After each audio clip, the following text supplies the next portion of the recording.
Picture this. I'm standing in a tiny hut on the edge of a frozen valley. The wind scratches at the walls like a desperate animal, and the fire at my feet gasps for breath. A woman, her face carved by years of cold, presses a glowing stone to her baby's chest so it won't turn blue before sunrise. I can see the steam rise from her trembling hands. Now picture another world. Far to the south, a queen walks barefoot across marble floors that still remember the desert heat. Gold light spills through her palace windows. She hums to herself as if the sun obeys her voice. Two worlds, one ruled by frost, the other by fire. And yet, their survival depends on the same secret. Tonight, I'll take you with me, from the ashes of northern villages to the golden dust of forgotten kingdoms, to uncover the secret world of queens and servants. Good evening, traveler. I'm glad you're here. Before we go anywhere at all, let's slow down together. Dim the lights, or let the room be exactly as it is. Both are permissions I give myself when I tell these stories. If you're in a small apartment, a dorm, a late train cabin where the intercom crackles, or a distant city where rain taps the window like a polite guest. Wherever you are, take one easy breath with me. In through the nose, out through the mouth. Nothing fancy, just air, your first and oldest inheritance. I imagine you settling in. Maybe a lamp glows in the corner, throwing a thin gold halo over a stack of unread books. Maybe your kitchen hums softly, the refrigerator a domesticated thundercloud, the kettle a little volcano that shows civility. If you're walking, let the rhythm of your steps meet the rhythm of these words. If you're lying down, let the mattress remember the shape of your day and then forgive it. I'm not in a palace tonight. I'm by an imaginary hearth that belongs to all of us, the kind that makes old timber smell like bread. In the mind's eye there's a low fire, and the old iron sings a note no one taught it. The air is a handbook of smoke and earth, the kind that used to settle into people's hair and follow them to bed. Close your eyes if it's safe to do so. Hear the pop of resin.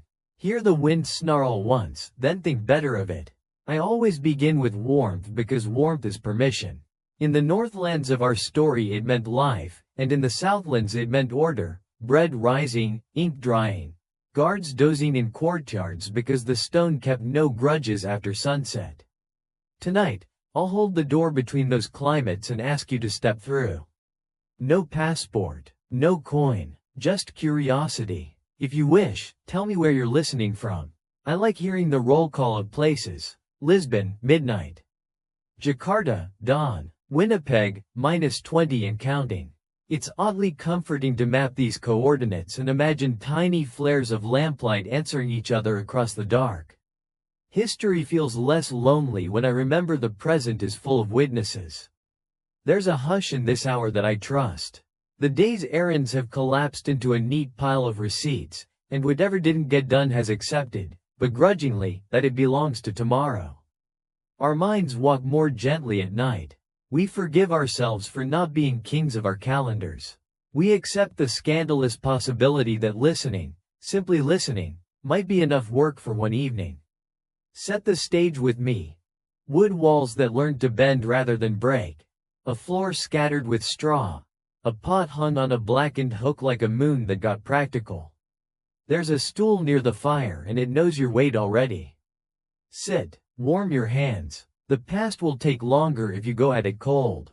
I talk softly because the people in this story did. In winter, quiet wasn't politeness, it was survival. Sound carried, and snow liked to make announcements. If you whispered, the frost couldn't find you. If you listened, you could hear the roof deciding how much snow it could hold. Silence, in places like Valmere, wasn't emptiness. It was a technique. I talk softly, too, because palaces have ears even when they sleep. Marble pretends indifference, but it remembers footsteps, betrayals, fanfare. It remembers the way bare heels sound different from armored ones. I picture the southern queen we will meet later, toes cooled by stone that still keeps the noon inside it. I picture the way her breath fogs a window briefly, proof that even in heat, bodies carry winter. For now, be here with me. Inhale through the nose. Imagine carrying the breath down to where your ribs meet like two hands in a pact. Exhale, slow, as if you were nursing a coal, not wanting it to flare, just wanting it to stay. That simple practice kept huts alive. That same patience kept courtyards calm. I carry a small superstition when I tell history. That the past is more generous if I arrive as a guest, not a thief. So I knock. I announce myself. I promise to put everything back where I found it, even the uncomfortable truths. Especially those. You'll hear me avoid easy villains. We'll ask instead, who benefited, who suffered, who decided? We'll notice incentives like other people notice constellations. We'll measure power not by crowns but by the way bread moves through a city. If you brought worries in with you, set them near the hearth for a while. Worries love hot places. They loosen and uncoil like old rope. You can collect them on your way out if you want them back, but it's fine to forget one or two here. The night can store a few without complaint. I'm thinking of Valmere, where our path begins. Not a kingdom on any map you've used, but familiar in the hands. Rough wood, mended wool. A door that swells when it snows. The north is honest. It tells you what it wants. Feed the fire. Patch the roof. Share heat, hoard it, and children cough. Spend it, and the village remembers your name when the river cracks. That kind of arithmetic writes law better than judges. I'm thinking of Saethem, too, a name that tastes like sand when you say it. There the sun is not enemy but supervisor. Markets open early to flatter it. Walls keep it in check like a proud animal. Water is a letter of credit you sign with patience. In such places, shade is not a luxury, it is infrastructure. Songs lengthen at noon because words are slower under heat. Between those edges, ice and sun, there's in a room you know well. The screen dims a little and your reflection floats in it, an unintended ghost. Maybe you've paused a dozen times already to tend to something small. A message, the kettle, a cat that decided your keyboard is the warmest country. That's fine. History can take a hint. It will wait, politely, hand folded over hand. Before we step farther, let me set an intention the way some people set a table. I will be careful. I will be tender with the dead. I will not embroider where the fabric is strong enough. If a detail is legend, I will say so. If a record wavers, I will let it waver. Where the archive is silent, I will not shout over it. I will, however, stand very close to that silence and describe its shape. And I will notice the servants. Always the servants. Their footsteps are the metronome of every palace, their breath the uncredited chorus. Queens learn quickly that power without service is theatrical but brittle. Servants learn that service without power is holy but dangerous. Between them, in the exchange, something like civilization survives a winter. If you're still with me, and I hope you are, listen to the last thing the room wants to tell us before we begin. The hearth hums like a distant drum. The window holds the outline of a tree that doesn't know we're watching. Somewhere a neighbor closes a cupboard, and the sound wanders through pipes until it becomes a memory of rain. The whole building breathes. You do too. That's the only contract we need. Welcome to the quiet hour. We'll keep it. We'll carry it. And when dawn decides it's time to collect us back into errands and headlines, we'll leave a small ember of it glowing on the grate, so there's a place to return to the next night. Warmth travels well when shared, and it does not ask who it warms. Before kings learned to carve their names into marble, people like me lived by simpler inscriptions, scratches on wood, soot on the wall above a hearth, the pattern of footprints that told who had passed before dawn. In Valmere, we didn't write history, we inhaled it with the smoke. Every wall in the village carried a faint memory of fire, every roof beam a record of storms survived. When I close my eyes, I still hear the rhythm of that world, the slow percussion of work and weather, the hum of breath against frost. Our houses were patient things, stitched together from timber and faith. Smoke curled through thatched roofs in lazy gray ropes that never hurried, even when the wind threatened to scatter them. The air inside smelled of pine resin, wool grease, and boiling broth. You could tell the time of day by the pitch of the chimney. Low smoke meant morning, blue smoke meant evening, and no smoke at all meant grief. Children played between steaming cauldrons, chasing one another with wooden spoons. Their laughter mixed with the clatter of iron pots and the dull thud of logs being stacked outside. Mothers patched clothes in the same rhythm their daughters would one day inherit: needle in, breath out, stitch, sigh. Fathers split wood, eyes measuring each swing like a prayer. We did not think of ourselves as poor. Poverty is a comparison, and comparison is a luxury. We simply were tired, warm, and alive enough to keep the rhythm going. Our gods were pragmatic. The villagers of Valmere believed in Elandra, goddess of warmth, because warmth could be measured. You either had it or you didn't. You could feel her favor in the coals that refused to die at midnight, in the breath that fogged a window and did not freeze. We left offerings not of gold or incense but of small, useful things. A splinter of dry wood, a scrap of wool, a child's first tooth wrapped in linen. In return, Elandra gave us predictable winters and the promise that mercy, like fire, could be coaxed from nothing. The world beyond our valley was rumor. Traders passed through twice a year, bringing salt, stories, and the strange luxury of doubt. They told us of cities built from stone so smooth that snow slid off them like spilled milk, of southern lands where rivers never froze and people complained of heat the way we complained of cold. We listened politely, stirred our pots, and decided those places probably smelled wrong. To us, comfort was suspect. It softened the mind. Even hardship had etiquette. If a neighbor's fire went out, you shared your own. If someone's child coughed through the night, the village healer, Mira's mother, left a warm stone wrapped in cloth by their door before sunrise. We believed warmth was not property but pulse, a current that had to move to stay alive. It traveled from house to house the way breath travels through a choir, one note sustained by many throats. Our seasons were a kind of governance. The river was the calendar, its moods dictated ours.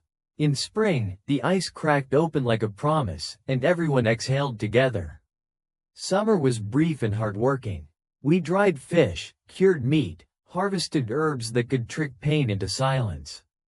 Autumn was anxious, the weeks of bargaining between hunger and hope. And winter was the long meeting we all attended without invitation. The frost came like a tax collector, precise and indifferent. But even it had rules.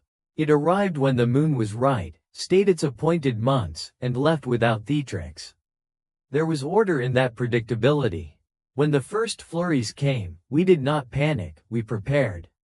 Fires were banked carefully each night, buried in ash to sleep until morning. Children learned the art of coaxing flame before they could read. We mended tools, recited old tales, and reminded each other that every storm ends with thaw. That certainty was our wealth. And perhaps that's why we never saw change coming. Certainty dulls the senses. It trains the heart to mistake routine for safety. Looking back, I can see how fragile our balance truly was. Beneath our rituals of warmth lay an assumption as dangerous as any sword. That nature would always keep its promises. When I walk the ruins of Valmere now, yes, there are ruins, though I'll get to that later, I can still trace the floor plan of our lives. The hearth sat in the center, the axis of everything. Around it we built not just walls but customs. A visitor was greeted with bread before words. Fire was tended before prayer. We taught children that to let a flame die unattended was a kind of betrayal. They learned early that warmth demanded vigilance. I used to think those habits were quaint superstitions. But as I grew older, I began to sense the intelligence behind them. The elders were not ignorant, they were engineers of survival. They understood that community functioned like a fire. If you hoarded heat, it died. If you shared it, it multiplied.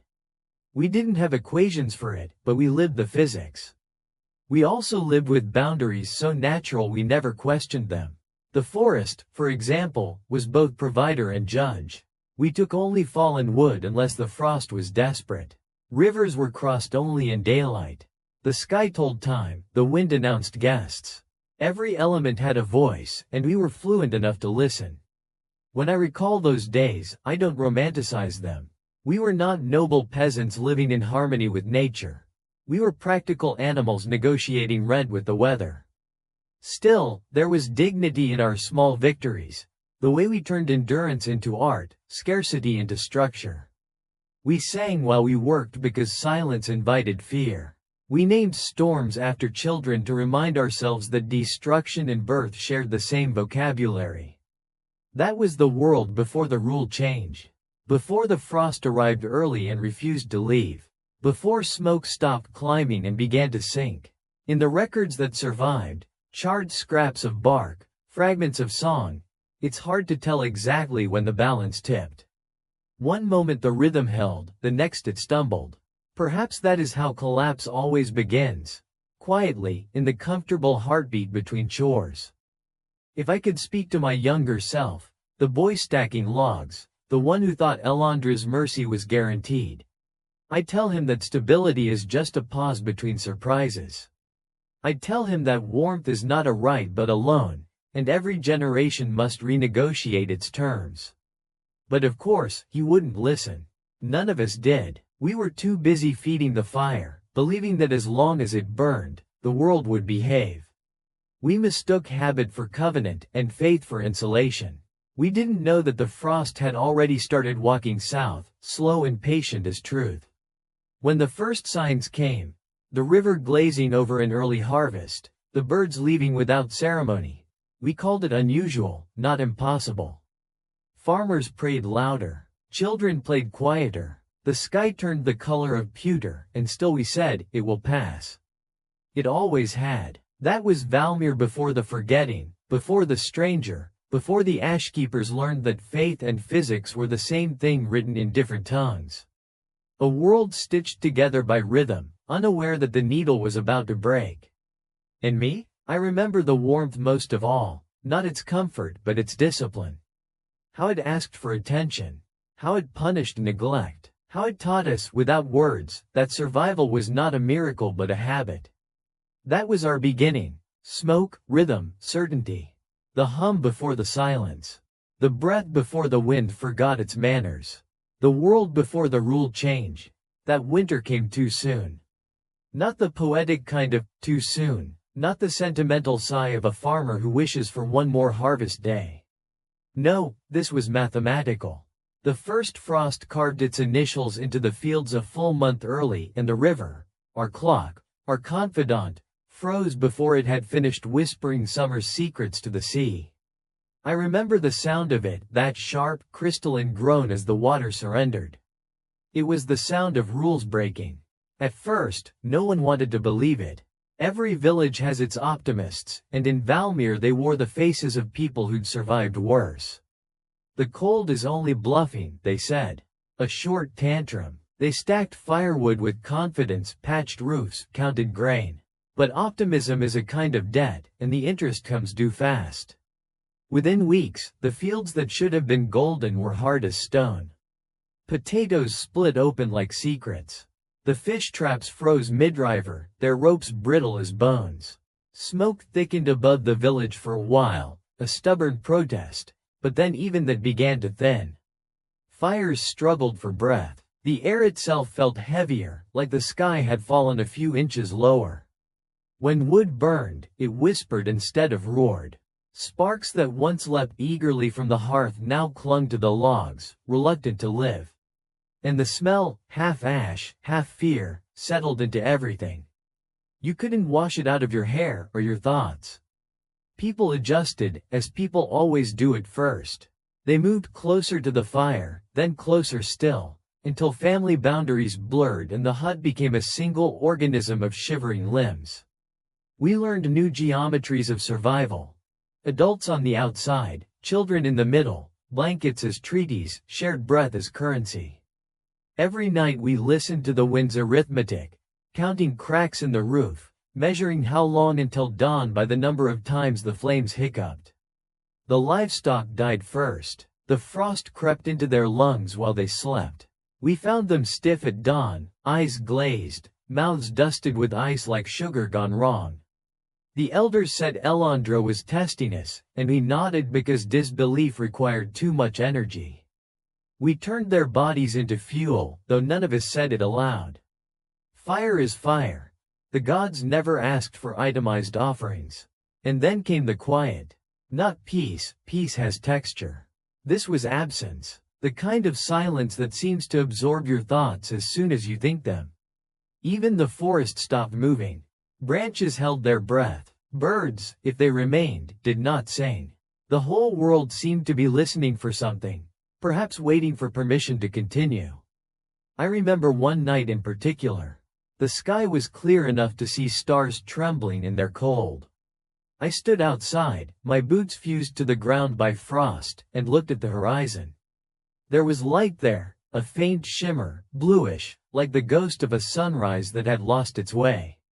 It pulsed once, twice, and vanished. The air cracked audibly, as if reality itself were adjusting a joint. When I went back inside, the fire was out. We tried to relight it, but the logs refused. Even the dry ones hissed and died, as though the frost had rewritten the physics of flame. That's when despair arrived, not as drama, but as detail. The way my mother's hands trembled when she reached for tinder. The way my father exhaled through his nose, measuring his fear in invisible plumes. When hope fails, it does so quietly. That was the night we first called on Elandra in earnest. Not the casual gratitude of daily prayers, but pleading, the desperate kind that forgets its manners. My mother placed our last ember in a bowl, wrapped it in cloth, and pressed it to her chest like a child. We took turns breathing on it, whispering the old chant, in through the nose, out through the heart. The ember glowed faintly, then dimmed, then glowed again. It was alive, but barely. Like us. By dawn, the frost on the window had grown thicker than glass. Shapes moved within it, swirls that looked almost intentional, like handwriting from another world. And then, without warning, a figure appeared outside the door. Cloaked, silent, taller than anyone I'd ever seen. His eyes glowed like the last coals in a dying fire, and when he raised his hand, the frost on the door melted in a single breath.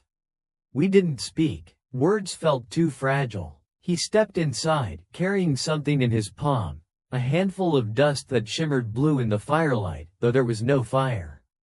He scattered it over the dead hearth. For a heartbeat, nothing happened. Then the room filled with a sound I still can't name, a low hum, part wind, part music, part relief. Flames rose, bright and impossible, and the cold retreated like a defeated army. We gasped, stumbled backward, covered our faces.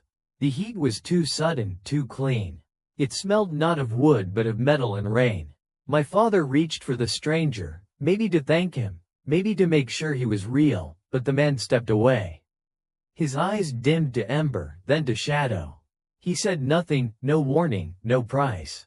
He simply turned, left the hut, and disappeared into the white. We followed his footprints until they stopped existing, halfway across the frozen field. There, the snow was melted into a perfect circle, the ground black and warm beneath it. The frost never returned to that patch, not even in the deepest winters that followed. We called it Elandra's mark. After that night, something changed in the air.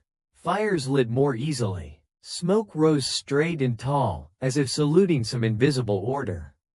The village came back to life, cautiously at first, then with the reckless relief of people who've been spared without explanation.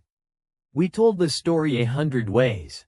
That he was an angel, a ghost, a traveler from the god's own hearth. My mother claimed she'd seen his breath frost and symbols, that his shadow moved differently from his body.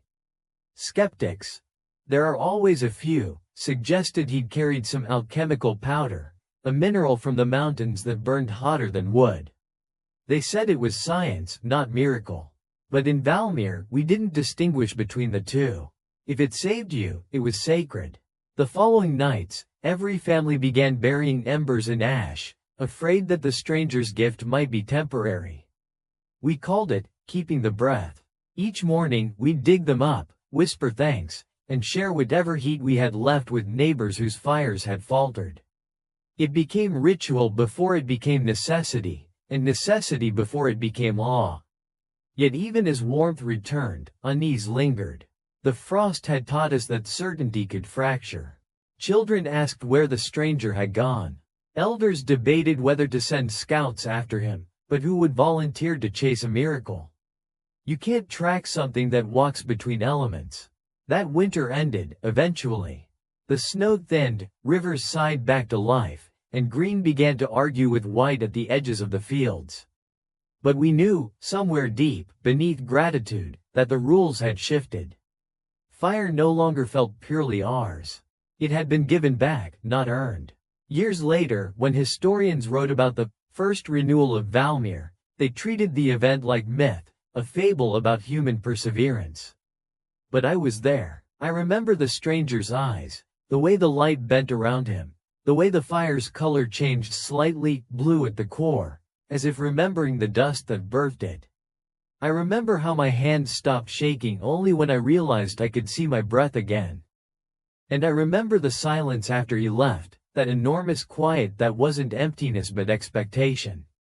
As if the world itself were waiting to see what we would do with the gift we'd been given. We didn't know it yet, but the stranger hadn't saved us. He had recruited us. The frost was only the beginning. After the stranger's visit, warmth returned, but never in quite the same way. Fire no longer felt obedient. It felt conditional, as if waiting for proof of worth. People began tending it with reverence bordering on superstition. They buried embers at night, sealed in small clay jars, and dug them out at dawn like relics. Some said the ritual was gratitude, others whispered it was insurance. Either way, the rhythm spread faster than rumor. Within a year, every hearth in Valmere glowed from the same lineage of flame, descended from that single night of blue dust. We called ourselves ashkeepers. At first, the name was humble, nothing more than a description of the task. Families took turns carrying warm stones to neighbors whose fires had died. Each household maintained a ledger of who had shared heat and when, though not in writing, memory was enough. We valued generosity as currency. A family known for stinginess could expect thin soup at harvest feasts, while those who shared freely found themselves mysteriously favored when storms tore roofs or crops failed. Warmth built reputation. Reputation built survival. But as seasons turned, ritual hardened into system. We began crafting special jars, ceramic at first, then iron-lined, designed to keep embers alive longer. Children apprenticed in the art of breath control, learning how to exhale across the coals without extinguishing them. In through the nose, out through the heart, the elders recited, tapping their chests to mark the rhythm. The phrase became both instruction and creed. It meant, tend what sustains you, but don't smother it. I was a boy then, maybe 12, and I remember how serious it felt to hold a living ember in my palms. The heat licking the lines of my skin like a secret learning my name. To drop it was unthinkable. To hoard it was worse. We were taught that fire, like trust, died of loneliness. Mira's mother, Elandra's midwife, some called her, formalized the customs into what she named the breath law.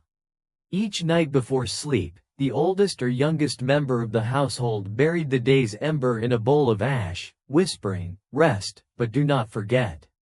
Each morning it was revived and shared among the neighbors in a small ceremony that looked almost like communion.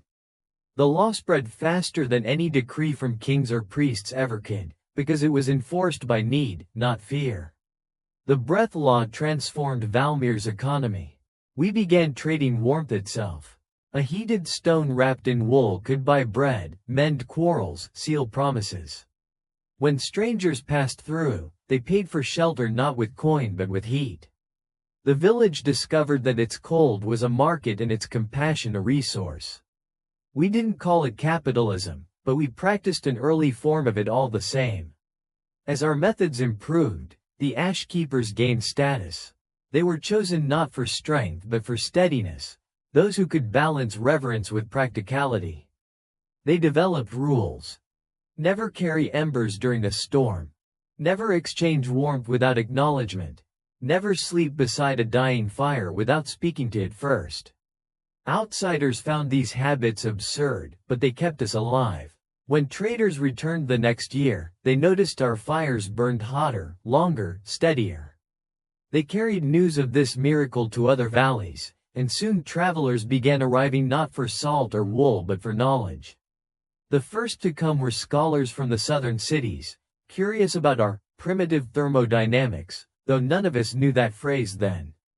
They brought strange tools, mirrors that captured sunlight, powders that changed color with heat. We watched politely as they tested and scribbled. Some of them stayed through winter, fascinated by our rituals.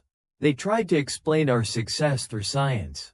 They spoke of airflow, insulation, chemical balance. We listened, nodded, and continued our chants. For us, meaning mattered more than mechanism. When they left, they carried not just notes but small jars of ash, souvenirs of what they called the Valmere phenomenon. One day, I'd read about it in Southern archives, reinterpreted as discovery, stripped of its prayers. But in the moment, we didn't mind. We had warmth, and that was enough. As the system matured, it began to shape even our architecture. Houses were built closer together, walls sharing heat like neighbors sharing gossip. Central hearths replaced private ones. Streets narrowed, trapping warmth between them. You could walk from one end of Valmere to the other without losing the scent of smoke or the echo of someone's lullaby. The entire village became one breathing organism. Yet every system, no matter how sacred, invites hierarchy. The ashkeepers' influence grew. They became arbiters of distribution, deciding who received warmth during shortages. What began as service slipped toward governance. Their gatherings turned solemn. Their voices carried the weight of law. Mira, young then but already formidable, challenged them. "Fire doesn't need priests," she said once, loudly enough for the elders to hear. "It needs stewards." They ignored her, but I remember how their eyes tightened, as if her words had drawn blood. The ashkeepers introduced new ceremonies to legitimize their power. During the night of renewal, every household extinguished its fire simultaneously. Only the keeper's central flame remained, burning in the square. At dawn, they divided it among the villagers, each family receiving a spark wrapped in blessed cloth. It was beautiful, terrifying, and effective. From that night forward, fire belonged not to individuals but to the collective. To refuse participation was to risk exile, which in winter meant death. Still, there was unity in the ritual, and awe. I remember standing in that square as dawn bled into the sky, watching thousands of tiny lights bloom in sequence. For a brief moment, Valmere looked like the heavens inverted, a constellation of hearths, each star a promise. The scholars who later chronicled us used words like innovation and communal engineering. They missed the essence entirely. What we built wasn't technology, it was faith operationalized. The breath law was our algorithm, our social code. It measured virtue in warmth shared, sin in warmth withheld. It turned morality into physics. There were rumors, of course. Some said the blue dust that revived our fires still lingered in the ash, that it had changed the nature of flame itself. Others believed the stranger had not been human at all but an emissary testing our capacity for stewardship. A few skeptics argued he'd simply brought knowledge we didn't yet understand, phosphorus, perhaps, or some mineral that stored heat. The debates filled long nights, but no one doubted the results. Our fires thrived. What fascinates me now, looking back, is how quickly we learned to bureaucratize wonder. We cataloged miracles, issued permits for their maintenance, built hierarchies to oversee their purity. Faith turned into administration. Every ember was logged, every jar stamped with the ashkeeper's seal. And yet, beneath the regulation, the old tenderness persisted. Mothers still whispered to their fires before sleeping. Children still traced hearts in the soot. Eventually, traders carried fragments of our rituals south. They replaced our chants with formulas, our breath pattern with bellows. But even in translation, something of the spirit survived. In the desert empire of Saethem, Priests would later discover that controlled breath could temper metal and calm the pulse of the sick. They claimed it as their own revelation. They never knew it began in a frozen hut, with a frightened family and a handful of blue dust. The breath law endured for generations. It taught us to see warmth not as luxury but as language, a way of saying, I see you, I share your survival. It was both religion and regulation, myth and mechanism. We had no written scripture, only the steady conversation between fire and breath. Historians would later call it the first sustainable energy system of the North. I still call it what it was: gratitude made procedural. And like all gratitude, it carried within it the seed of dependence, a quiet reminder that gifts, if misunderstood, can become chains. Her name was Mira, and she was the first person I ever saw command fire with a whisper. Even as a child, she carried herself with the composure of someone who had negotiated with the elements and won. She was the daughter of Thalen the healer and student of the breath law's oldest traditions. The villagers said she could read the wind and know when the frost would return, that her hands were so steady she could balance an ember on her palm without burning. I was younger by 2 winters, still apprenticed to my father in the timber fields. Mira fascinated me. Not because she was beautiful, though she was, in the clean, practical way of those who spent their lives outdoors, but because she made everything else seem clumsy. When others coaxed flames with flint and curses, she used patience. She'd cup her hands around the spark, breathing gently until it bloomed like a shy animal deciding to live. In through the nose, she'd remind us, smiling, out through the heart. The villagers trusted her more than the council of ashkeepers. When a child's fever burned too high or an elder's hearth went out, Mira was the one they called. She never refused, no matter the hour or weather. I once followed her through a blizzard to a hut where an infant had stopped crying from cold. She heated a stone in her own oven, wrapped it in cloth, and pressed it to the baby's chest until the tiny lungs remembered how to breathe. That child lived. People still whisper her name at birthings, though centuries have thinned the syllables. Mira grew into legend without meaning to. Legends, I've learned, are what happen when competence meets crisis. After her mother died, she took over the healer's hut, half apothecary, half sanctuary. Herbs hung from the rafters, their scents layering like soft arguments. Sage against lavender, pine against smoke. She began experimenting with the ashes of the blue fire night, mixing them into poultices that seemed to draw out infection faster, soothe fevers longer. The ashkeepers called her reckless, the sick called her divine. I saw her less often then. She had apprentices of her own and the weight of expectation on her shoulders. Still, every festival of renewal, she'd find me in the crowd. We'd stand near the central flame as it was divided into 100 sparks, and she'd murmur something half to herself, half to me. We keep passing the same fire, but it doesn't make us the same. I didn't understand what she meant until much later. The turning point came on a night that should have been ordinary. The moon was low, the frost thick enough to make the air taste metallic. I was at the river, hauling water, when I saw a glow rising from the village, too bright, too wild. Fire was common, but this was no hearth. The sky itself seemed to ripple with orange veins. I ran until the air sliced my lungs raw. By the time I reached Mira's hut, it was already an inferno. People shouted her name, forming a useless circle around the blaze. The ashkeepers barked orders, their polished badges gleaming in the firelight, but no one dared approach. The flames weren't natural. They moved as though guided by something angry and precise. Sparks arced upward, then folded back, devouring their own smoke. I remember the heat on my face, the smell of resin and panic. Mira burst through the doorway carrying a small bundle, her daughter, Liana. The child's cry cut through the roar like a command. Behind her, shelves collapsed, scattering jars that exploded in brief green flares. Someone reached for Mira's hand, but she shook her head. "Take her," she said, pressing the baby into my arms. I still feel the weight of that trust, heavier than the child herself. She turned back into the fire before anyone could stop her.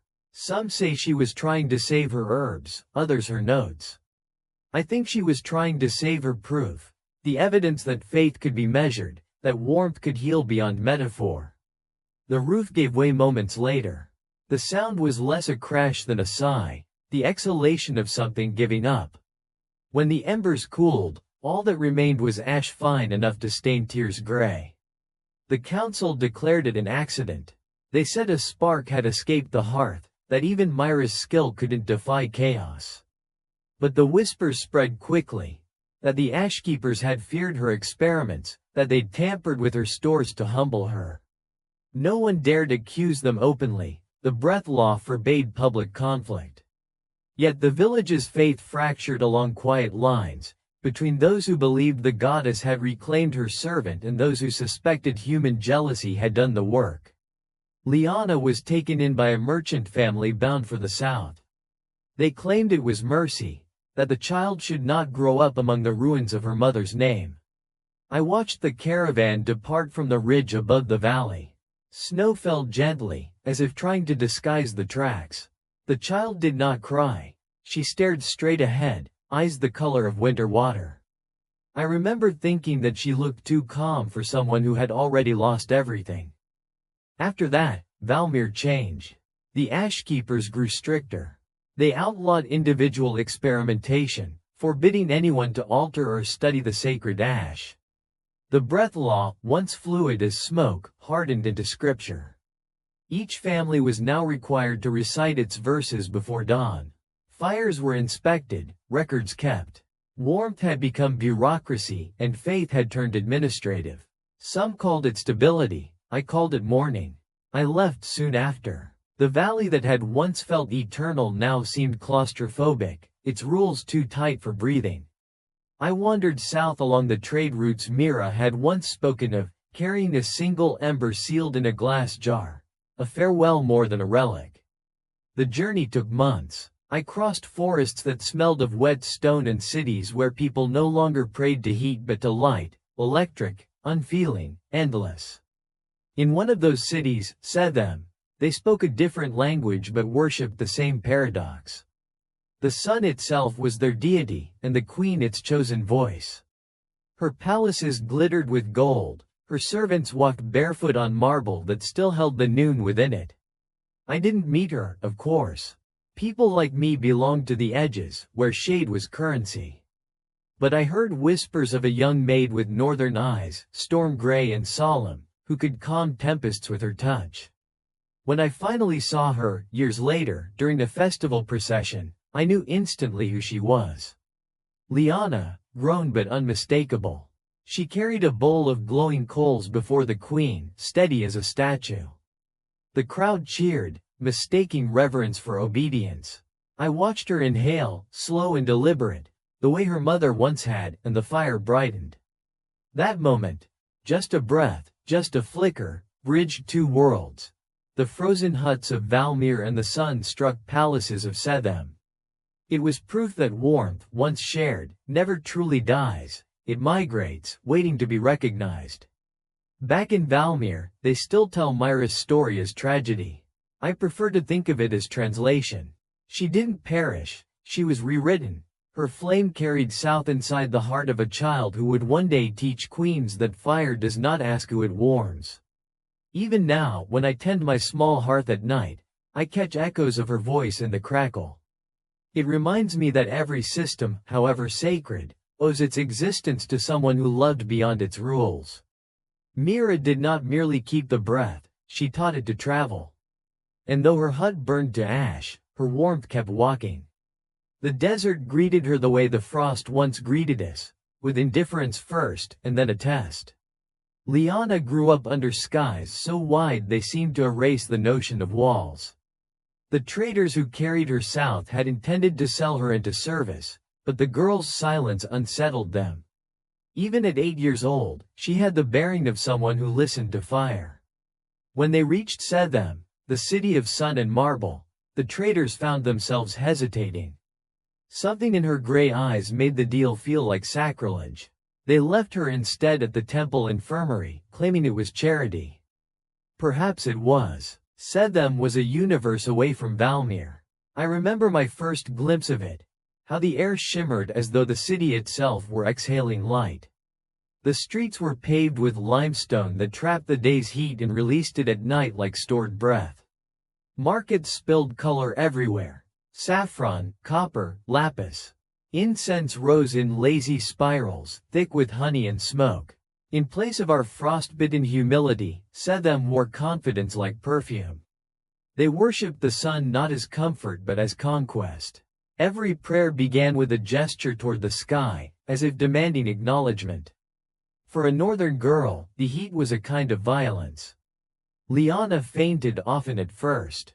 Her lungs, trained to the crisp thin air of Valmere, rebelled against the heavy sweetness of Saethem. But adaptation is a northern virtue. She learned to move slower, to drink water salted with ash, a trick remembered from her mother's stories. Within a year, she was stronger than most native-born servants. The palace took notice. It was the queen herself, Seraphine of Saethem, who first saw the child's talent. During the festival of renewal, a lamp caught fire in the royal library. By the time servants arrived, Liana had smothered the flames using only her shawl and a handful of sand. When the queen questioned her, Liana simply said, "I listened to its breath." Those words traveled through the palace faster than smoke. Seraphine was unlike any monarch I had known. Barefoot in her own halls, she believed the ground should remember her.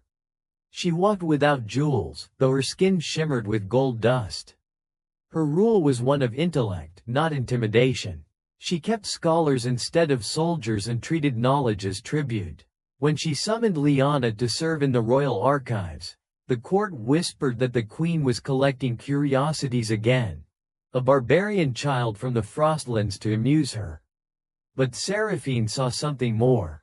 In the library, Liana discovered a world that felt oddly familiar. Shelves lined like rows of sleeping hearths, scrolls coiled in silence, dust motes glimmering like sparks. She learned quickly, mastering languages meant to keep servants ignorant. Soon she was reading not just inventories but histories, forgotten treatises on the servant queens of Maris, a dynasty from before Saethem's founding. These women had ruled not through decree but through equilibrium, balancing the heat of the sun with the cool of subterranean springs. They called it the breath of Maris. What struck Liana most were the similarities to Valmere's breath law. The same idea appeared again and again: life sustained by exchange, power maintained through shared warmth. The Maris queens believed the world survived not by domination but by rhythm. They built temples half buried in sand, designed so that morning light could only enter after passing through a pool of water, its fire tempered before touching the sacred text. Their motto, carved above every entrance, read, "To burn wisely is to serve." Liana began copying the fragments, combining them with what she remembered from home. She wrote in two tongues, the southern script of Saethem and the northern runes of Valmere, so the ideas could never again be separated. When the queen discovered her translations, she ordered them bound in gold leaf covers. "Every flame," Seraphine said, "needs a keeper. Perhaps you are mine." It was not flattery, it was prophecy disguised as affection. Under the queen's patronage, Liana rose from servant to scholar, from scholar to advisor. She introduced new practices, small altars of both fire and water, rituals of breath before judgment, the teaching of controlled exhalation to calm tempers during councils. At first, the priests scoffed. Then they noticed disputes ending more peacefully, crops thriving where the old irrigation failed. Soon the rituals of a Frostland orphan became state doctrine. I visited Saethem during those years, drawn by rumor and homesickness. The city had changed since my first arrival. Where once the air shimmered only with heat, now there was balance. Fountains cooled the courtyards. Citizens carried shaded lamps at midday as symbols of restraint. The queen called it the era of shared light. I saw Liana once across a courtyard, tall, composed, dressed in linen the color of ashes. She did not see me, but I recognized her posture. Mira's quiet defiance reborn. Prosperity followed her influence. The empire's trade expanded, scholars flourished, and the desert seemed to soften. Yet success, like warmth, breeds jealousy. The priests who had once mocked Liana now resented her. To them, she blurred boundaries too freely. Servant and queen, faith and reason, fire and water. They whispered that her teachings diluted divine authority, that she practiced northern witchcraft disguised as wisdom. Liana ignored them. She had inherited her mother's calm, the kind that unsettles those who thrive on noise. She continued her work, restoring old texts, founding schools where breath control and meditation were taught beside arithmetic. For the first time in Saethem's history, servants were allowed to read. It was revolutionary and dangerous. Knowledge, like flame, spreads fastest where air is scarce. One evening, during a sandstorm that turned the city gold gray, I found myself sheltering near the palace gates. Through the wind, I heard music, a low, rhythmic humming, dozens of voices breathing in unison. Later I learned it was Liana's doing. She had gathered servants in the inner court to teach them the northern chant. In through the nose, out through the heart. The song carried through the corridors, echoing against marble, blending with thunder. Even the queen joined. The storm broke early that night, as if pacified. When dawn came, the air felt changed, lighter, almost grateful. Saethem's people began adopting the chant in daily life. Fishermen whispered it while casting nets. Potters used it to steady their hands. A new culture was forming, one that treated balance as sacred and breath as prayer. Historians later called this the confluence era. To the people living it, it simply felt natural, inevitable, as though two distant fires had finally found each other and decided to share heat instead of competing. Liana's northern heritage became mythologized. Children played games pretending to be the frost-born servant who taught the sun to breathe. But I remember the human beneath the legend. I once managed to speak with her briefly after a council meeting. Her voice was quieter than I expected, worn at the edges. "They think we brought balance," she said. "But balance is never peace. It's work, constant work." She smiled then, small and tired. I think my mother knew that. The queen adored her, perhaps too openly. They spent long evenings debating philosophy, sometimes falling into companionable silence. The courtiers began calling Liana the shadow of the sun, both in admiration and in warning. For every empire that finds balance, there are always those waiting to tip the scales. Still, those years were golden. Saethem blossomed under dual light, sun above, fire within. The breath of Maris returned to architecture, politics, medicine. And at the heart of it all stood a woman from the frozen north, carrying her mother's secret between worlds. When I left the city again, I carried with me a small clay jar she had given the queen, half filled with sand, half with ash. "For remembrance," she'd said. "For breath." I didn't know then that remembrance would soon be all that was left. I had been gone from Saethem 3 years when the first rumors reached me. They came by caravan, traveling faster than the wind but slower than truth. The words changed with each retelling. The queen is bewitched. The servant has taken her mind. The breath of Maris has turned to poison. I tried not to believe them. Empires, I told myself, always fear what they cannot control. But the letters that followed, smuggled, fragmented, trembling with urgency, carried details only an eyewitness could know. Something sacred had begun to rot. It started, as most collapses do, not with hatred but with envy. The priests of the solar temple had tolerated Liana's reforms only as long as they could claim credit for them. But when the queen issued her decree naming Liana keeper of breath and balance, their tolerance burned away like dew. The title placed her above the priesthood, equal even to the crown in matters of faith. For the first time in Saethem's history, a woman born without lineage was written into the book of governance. Her signature appeared beside the queen's on laws regulating trade, irrigation, and education. To many, it was triumph. To others, heresy. The priests began whispering about northern sorcery. They claimed Liana's breath rituals altered the mind, that her teachings turned servants into disciples. They pointed to the way palace workers now greeted each other not with a bow but with the hand-over-heart gesture she had taught. Proof, they said, that devotion had been redirected from sun to mortal. When the queen fell ill that summer, the whispers erupted into accusation. Fever consumed her, the kind that steals coherence by degrees. Liana refused to leave her bedside, applying cool cloths, murmuring the breath chant as medicine. The court interpreted devotion as manipulation. She binds the queen with northern spells, they cried. She feeds her foreign ash instead of prayer. I returned then, traveling day and night through dunes that seemed to hiss with disapproval. By the time I reached Saethem, the city had split into factions. The streets smelled of incense and suspicion. Posters appeared on walls depicting a faceless woman surrounded by blue fire, a warning and a prophecy. The queen recovered briefly, long enough to summon a public assembly. She appeared thin, eyes fever bright, but her voice still carried that unmistakable steadiness. "There is no witchcraft here," she declared.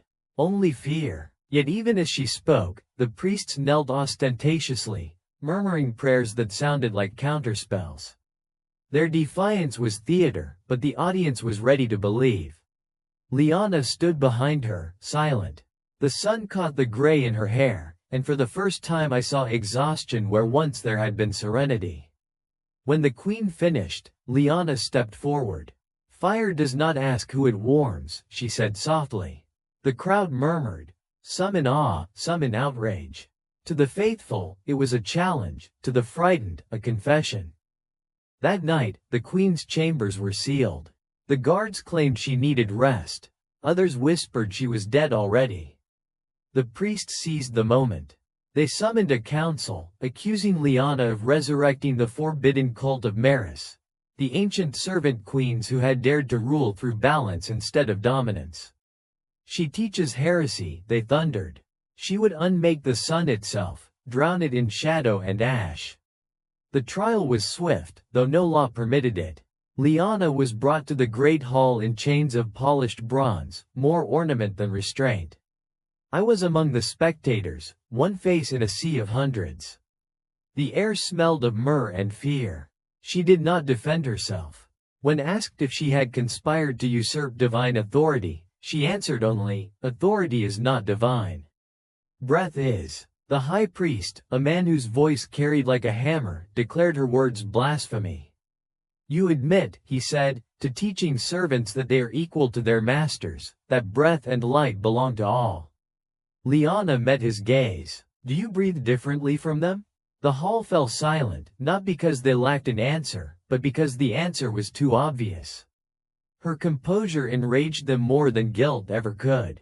They stripped the queen's decree from the walls, tore her title from the records, and sentenced her to exile, a polite word for disappearance. At dawn, soldiers led her toward the desert's edge. She carried nothing but a clay jar, half sand, half ash. I tried to follow but was turned away. The gates closed with a sound that felt final. 2 days later, the queen's chambers were found empty. The guards swore they had heard her voice in the night, singing softly, a melody woven from breath. On her pillow lay a strand of gray hair and a note. "Balance cannot be burned." The empire reacted as empires do, with denial and revision. The priests declared both women dead, victims of divine correction. Temples were rededicated, murals repainted, history rewritten. The chant was outlawed. Anyone caught performing it faced lashes or imprisonment. Scrolls bearing the breath of Maris were gathered and burned in the courtyards. The ashes rose in spirals that looked disturbingly like smoke signals. But repression only perfects memory. Servants continued the ritual in secret, disguising it as work songs or lullabies. The phrase "in through the nose, out through the heart" survived in corners of the empire where priests rarely ventured: stables, kitchens, laundries. It became a code for quiet defiance. Even those who had never heard of Valmere or the Frostlands felt its rhythm in their breath. I remained in Saethem, though each day felt like walking through a mausoleum of light. The queen's marble statues still gleamed, but no one met their eyes. The markets were quieter, laughter rarer. At sunset, the air used to hum with gratitude. Now it pulsed with guilt. The sun itself seemed harsher, less generous. Years passed. The priests consolidated power, renaming themselves guardians of purity. They forbade mixed study of science and faith, declaring that understanding heat and worshipping it could never coexist. The library where Liana had worked was sealed, its windows bricked, its books relocated to vaults accessible only to the ordained. They built a new temple on its ruins, a monument to caution disguised as devotion. And yet, on certain nights when the wind from the north slipped through the streets, people claimed to hear a whisper beneath it. A woman's voice, calm and steady, reminding the city how to breathe. Children said they saw a figure at the edge of the desert, walking barefoot through sand that never cooled. Wherever she stepped, the ground shimmered faintly, as if remembering frost. I like to think the priests were right about one thing, that she practiced resurrection. Not the dramatic kind that conquers death, but the quieter version that makes forgetting impossible. I left Saethem for the last time carrying a single fragment from her banned writings. It was a line she had inscribed on the margin of a scroll, half in the northern tongue, half in southern script. Every system burns by its own logic. Only mercy rewrites the law.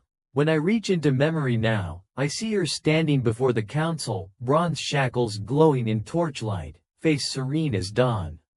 They thought they were extinguishing her. Instead, they were giving her to history. Because that's how fire works, it consumes, but it also reveals what cannot be unmade. Centuries passed, and the world forgot the names but not the patterns. Empires rose, empires fell, and each built its monuments to mastery, the illusion that warmth, power, or progress could be owned. The ashes of Saethem became trade routes. The ruins of Valmere vanished beneath new forests. Yet sometimes when archaeologists dig deep enough, history exhales. It happened in 2023. A team working in northern Egypt uncovered what they believed to be a minor site of the late Bronze Age. Sand gave way to limestone, limestone to antechamber, and in that chamber they found fragments of scrolls, thin as onion skin, written in 2 languages. The first was familiar, an early form of the southern dialect once spoken in Saethem. The second puzzled them. It resembled northern runes recorded only in myths. On one fragment, half buried in dust, appeared a line. In through the nose, out through the heart. At first they dismissed it as coincidence, a ritual note, perhaps. But when they compared the handwriting to texts preserved in the royal archives of Saethem, they found an eerie match. The same curves, the same small flourish at the end of an L and faintly beneath the brittle ink, pressed into the fibers by an older stylus, another inscription. Liana of Valmere. The press called it the breath tablets. Scientists tried to analyze the ash residue used as ink, but the compound resisted classification. It glowed faintly under infrared light, a spectral blue, like frost seen through fire. Samples stored at room temperature retained warmth long after removal from the chamber. Thermal cameras recorded fluctuations, as if the scrolls themselves were breathing. Documentarians swarmed the site, calling it proof of a lost climate cult.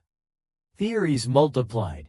That the breath law was an early thermodynamic philosophy, that Saethem had achieved renewable energy centuries before the Industrial Age, that the legend of Elandra masked proto-scientific knowledge of combustion and oxygen exchange. Experts argued on television about whether the blue dust, described in northern myths, could have been a phosphorus compound, or perhaps a primitive battery. But what struck me most were the photos. I remember seeing one in a magazine while waiting in a hospital lobby.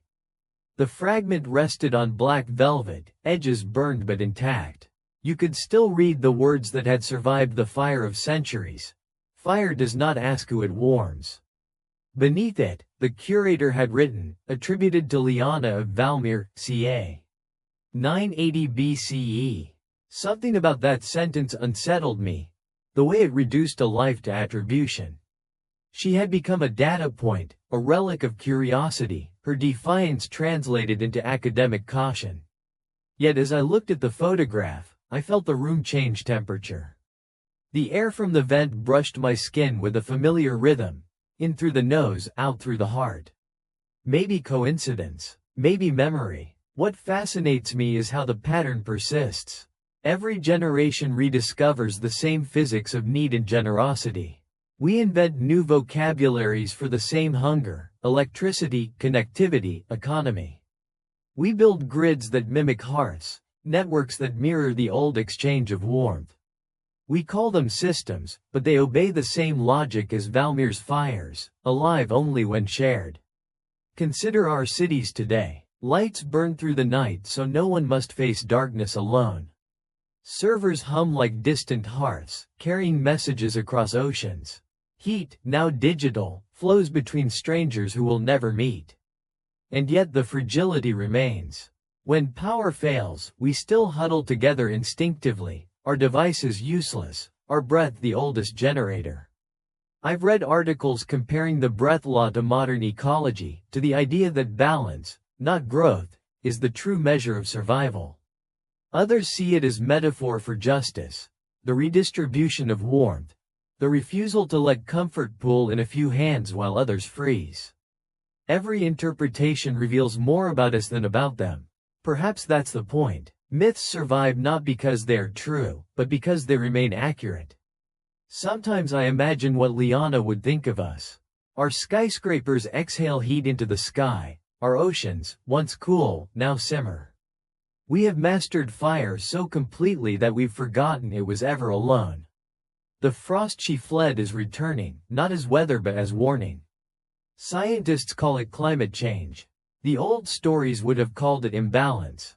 The language differs, but the message is the same. We mistook ownership for stewardship. In universities, students study the Mira's hypothesis, the theory that Liana's teachings anticipated homeostasis, the self-regulating systems of nature. Professors quote her phrases in lectures about sustainability. Few notice the irony that an idea born in a hut of desperation is now discussed under fluorescent lights powered by coal. When I walk through modern cities, I still see echoes of her. The motion-activated lights that flare as you pass, mimicking a hearth acknowledging presence. The breathing exercises incorporate mindfulness programs, stripped of history but retaining the same cadence. Even the way we describe digital connection, going viral, spreading warmth, keeping the fire alive, reveals how old instincts survive beneath new code. Once, at a museum exhibit on ancient technologies, I found myself standing before a reconstruction of a Valmerian hearth. The label read, "Replica, origin uncertain, circa 1000 BCE.